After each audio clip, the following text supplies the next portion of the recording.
Hello everyone, thank you for joining us online for Playing the Objects. I'm Charlotte, I'm an artist, performer and a theatre company co-director, and I'm really excited to be working with these amazing objects from Hastings Museum and Art Gallery, which we're going to create our own weird and wonderful plays about. This workshop's suitable for all ages, but I would say that younger children might need a bit of support. So it's a really nice thing to do in a family group, but you can also do it alone as well and take part in the playwriting activity. So, like many towns and cities, Hastings and St Leonard's has a rich theatrical history. And I have some really great objects in front of me from the collection. We're not going to be using these to write our plays. We've got some really mysterious, interesting objects for that separately. But these ones I'm just going to talk to you a little bit about because they're all relevant to the history of theatre and performance in Hastings and St Leonard's. So this first object is a really beautiful Georgian peep box, it's called. And it's made with paper and wood. And it was made by Jane Wood, who was the daughter of James Burton, who was one of the architects who was responsible for transforming Hastings and St Leonard's into a seaside resort during the Georgian period. This peat box shows Marina in St Leonard's, and right at the back, if you look very carefully, you might even be able to recognise that view looking out towards West St Leonard's over to Bexhill. And this uses a very theatrical device of layering different sets, really, to create a 3D effect as you look through the hole in the front. It's a really beautiful thing, and it was made in 1840 to raise money for St Leonard's National School. So that's the peat box. We also have this very grotesque and amazing Mr Punch puppet. This is from Hastings Puppet Theatre, who were very active between 1920 and 1940, particularly in Hastings. One of their places that their theatre was based was Palace Hotel, which is now Palace Court, which has become flats. So that used to be a very grand hotel, and that was one of the places that their theatre was based. But they moved all around different spots and performed particularly lots of Punch and Judy shows, which Mr Punch is from. This puppet was made in 1890, so he's really very old. And you can see the amazing detail on the puppet as well. And I'm just going to try and put my arm inside. It's actually quite difficult to use because the head is very, very heavy. So you have to position your hand right underneath to get the head to work properly. And then, you know, they would have performed in a Punch and Judy box. There's actually one in Hastings Museum which you can come and visit and look at yourself with some of the other puppets in it from the Hastings Puppet Theatre. And they would have bent behind the box and manipulated the puppet like that, but somehow without the head falling forward. It's very heavy and actually quite uncomfortable puppet to kind of use. And because it's solid wood, all these pieces, you know, it's actually quite weight to it. So that's that. You might even want to use and make your own puppets in your plays if you feel adventurous. So finally, here are some adverts for theatres in Hastings and St Leonard's. And this one here is from the late 19th century, so late 1800s, and it's for the Pier programme. So the Pier would have had a theatre on it, and it would have had lots of performances. You can also see some amazing adverts on here as well, but there's an advert here particularly of interest for Aladdin. And this would have all been printed by hand using metal type letterpress printing. So it's a very, very beautiful object. And this one is from 1907, and it's for the Pavilion Theatre, which was on St Leonard's Pier. and it's for a boxing match. But again, you can see all these amazing uses of different fonts and different sizes to try to draw attention to what was going on and the text.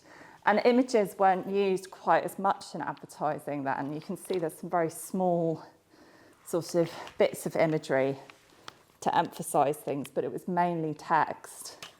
And so the way that the text was used would have had to be quite creative to draw people's attention. And obviously limited use of colour as well. So there's four really interesting objects from theatre and design history in St Leonard's and Hastings. In writing plays and theatre generally, we need to be able to use our imaginations, especially when we're going to create our plays about our mystery objects, which I'm going to introduce you to very soon. So I'm going to show you a couple of really fun, really simple games that you can play to get your imagination going and also to warm up your body. So once you start rehearsing your play or trying to act it out, for you, that might even be part of the way you write it, is to improvise it and act it out before you write it down. You can play these games to get you going.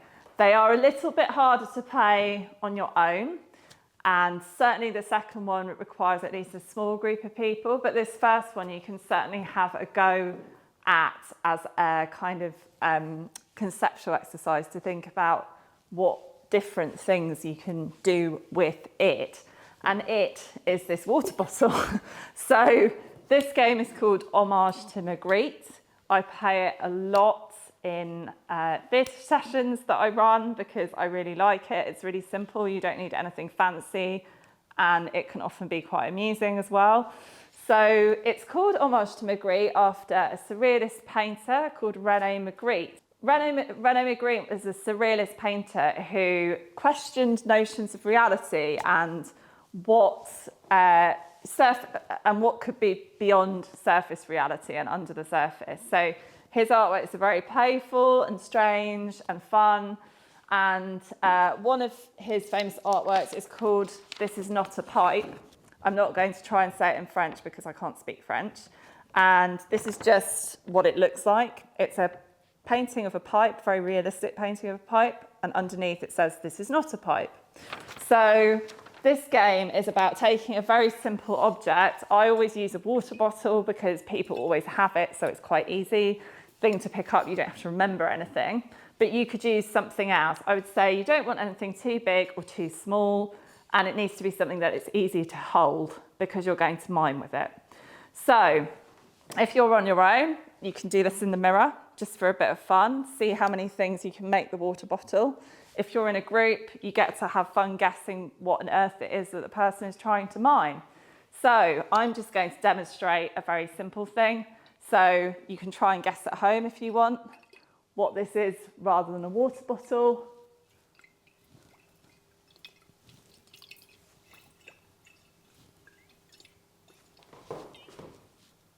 So that was my mime. Hopefully you could see that it was a paintbrush. Maybe not, but hopefully you could see what I was doing.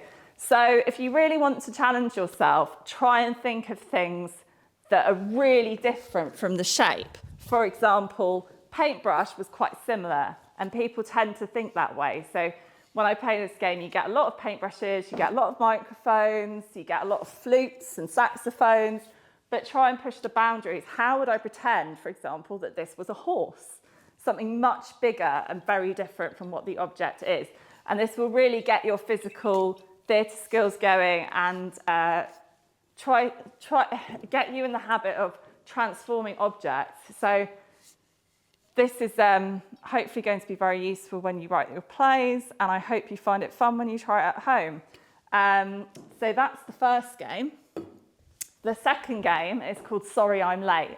You may have played this before. Often people haven't played Homage to Magritte, but they've done something similar. Sorry I'm Late is quite well known.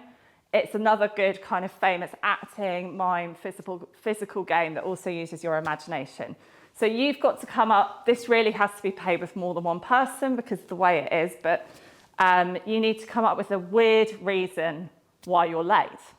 you're going to leave the room, you're going to think of your reason, whoever else you're playing with, even if it's just one other person, stays in the room, and you've got to enter, and without saying anything, again, mime why you're late. You could make sounds if you want. Why not? It makes it quite fun. So, you know, you could make some sounds, but please don't. Try not to use your mouth in this game. So, for example, I'm going to try and show you an example. My idea was really weird, so it's going to be quite hard to mime. So think about that as well. Do you think somebody's actually going to read what happened? I'm actually going to think of a different reason now, because the one I was going to give you is that I met an alien on the way to work. So I think we'd all be late if we met an alien on the way to work, wouldn't we? But I'm going to try and do something a little bit more straightforward. So when you're entering the room, think of how you'd enter the room physically if that thing had just happened to you. So you're acting right from the moment you walk through the door. So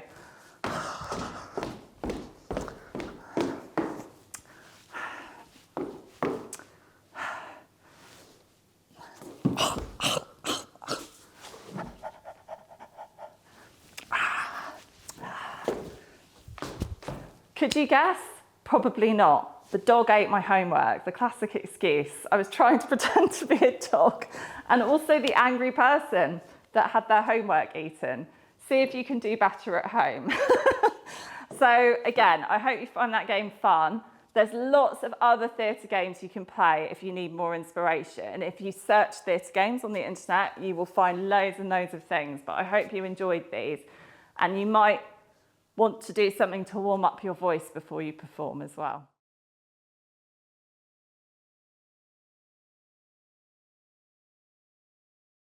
You might do a play on your own if you're just working as a solo person, or also just a general idea of a format that you could write a play in. This isn't the only format that plays are written in. You can find out a lot about playwriting formats on the internet, but I've tried to keep this fairly straightforward because if it's your first time writing a play, this is probably a great format to work with.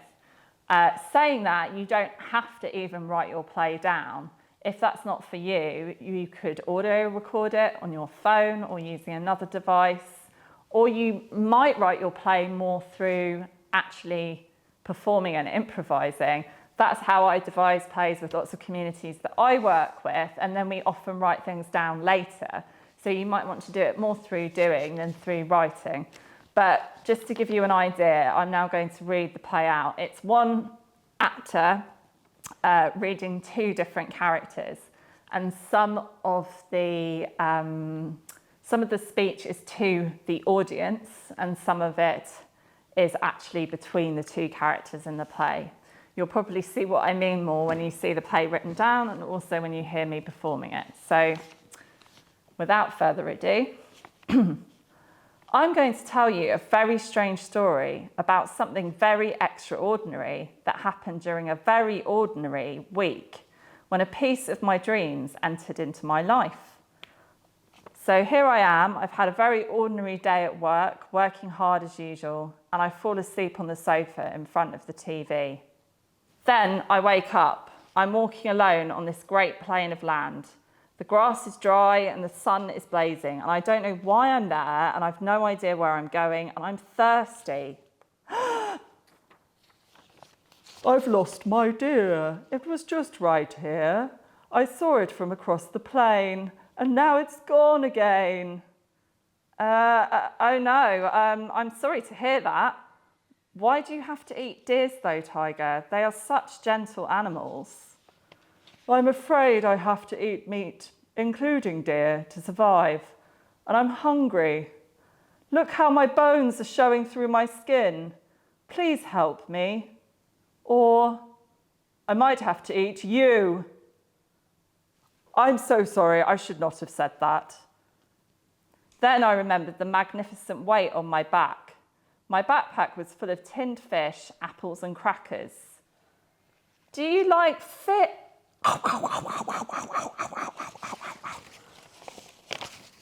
Before I could finish my sentence, the tiger had used her swift, sharp claws to open every tin of fish and was guzzling enthusiastically. Oh, thank you. That should keep me going.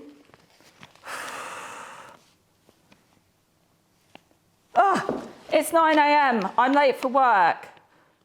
As I go to put on my slippers, I spot a strange item on the floor by my sofa. A beautiful hand-carved bowl made from a coconut attached to a long red wooden handle with a carved tiger eating a deer and a frog on it. Maybe the tiger still needs me. Now every night before I sleep, I leave a snack for the hungry tiger in the bowl, and in the morning, it's always gone. So now you've seen an example of how a play is written down and what kind of play you might make about the objects, although I'm sure yours at home are going to be much better than mine. I'm going to talk a bit about structuring a play. So the very basics of structuring a play, and we want these plays to be quite short really. We're hopefully going to come together to share them with each other, and so ideally you're aiming for something that's no more than about 10 or 15 minutes long rather than a magnum opus of several hours. However, if you want to take your play away and extend it, once you've written a short version of it, you're more than welcome to. But as you would have seen in my play, the key parts are to have a good solid beginning where you set the scene and introduce the character or the characters in the play. Ideally, there'd be a little bit of context about them. Mine was very, very brief, but you at least got a sense that this is a play about a woman. It happens when she falls asleep and has a dream. She works hard and has a very normal life, but this very strange and amazing thing has happened to her. So some kind of opportunity to kind of set the scene, get to know who's in it and what their life is like now. You're basically saying this is how things are now or how things were before the action took place. So then you want some kind of build up to action or a dramatic event. Sometimes it's called a climax. So ideally in this scenario, you probably want it to involve your object, actually, your mystery object, because as it's a play about the object, it's likely that that is involved in the climax and the main action of your play. So you can build up to it slowly. You might have some bits of suspense. My example was so short for the purposes of this workshop that it didn't really have that. It kind of went straight into her bumping into the tiger in her dream. But you might build up to something more slowly. You know, you could add things like, false starts or maybe some diversions in your story, but either way, you need something dramatic to happen, something that's interesting, something that's the key to the play. And then you work towards an ending where the action is resolved, there's a result, either good or bad, and we know what the result of the drama that took place is for the main character going forward. So in a way, you're setting up a kind of future, and you are making sure that whoever's watching the play understands where it ended up. Because if you stop something very suddenly, that can be very confusing for people. And that's sometimes used as a device, but in terms of a common structure, you would usually resolve the drama. So if you're going to have more than one setting in the play, you might have more than one scene. You'll have seen when I showed you the format of playwriting that at the very beginning, after your cast of characters, you would usually write your scene settings as well, and how many scenes there are and what each scene is. So you'll need to think about how obvious it is that the scene is changing if you're changing a scene. You may decide that you're going to have lots of different props on the stage, like, for example, chairs or cardboard props that you've made or objects that you already have that you want to put in your play. And you might actually do all the action on the stage without any changing and without any switchovers. But you might want to do something like have a freeze frame at the end of a scene so people know that a scene has changed. So, all your characters might freeze. Somebody else you're working with or one of the characters might act as the scene changer and maybe move some furniture or props. and then you could go on with the next scene. In theatres, they often use blackouts, so the lights will go down briefly, so you don't see things being moved around on the stage or sets changing, but we're not going to have that kind of infrastructure in the Durbar Hall. So you'll probably want to think about, how am I going to make it clear that this scene has finished, if you are going to have scenes at all? It could be one continuous set of action that takes place on one set. You don't need to have props at all. You can just literally work with the space. You could mime your props if there are props. It's really up to you how you want to make that work. But if you are making props, you can make really effective things just out of cardboard and things that you might have lying around the house. Get creative and have fun with it. So I hope you enjoyed this short workshop today, playing the objects. You can access handouts on the same page as this recording, and you can also access handouts in other formats that might help you to go back over the material we've covered. You're also very welcome to email me at c.hwatts.art@gmail.com. My email's also on the handouts if you've got any particular questions or something doesn't make sense.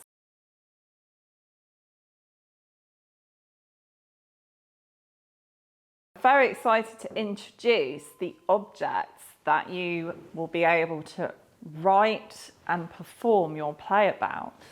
So you can either pick one of these objects or more than one if you fancy a challenge, and you will be coming up with a fantastical story about what they are. So at the moment, I'm not going to tell you what they are, and I'm just going to speak about them by number. So this is object 1. I'm not going to pick this one up because it's very, very fragile actually. So you'll just have to admire object 1 like that. And now this is object 2. And just to give you a better idea, I'll hold them up for you and you can have a look at the back as well. If my glove doesn't come off, there you go. And now we have, we've got a bit of tissue paper coming out of these. In museums, you keep things in this tissue, and it's called acid-free tissue, and it basically preserves things and stops any chemicals leaching onto them. So this is object 3, very, very exciting, very big, very heavy. Object 4, this very tiny, tiny little dainty thing at the front here. And finally, object 5. Just hold that up so you can get a better look at it.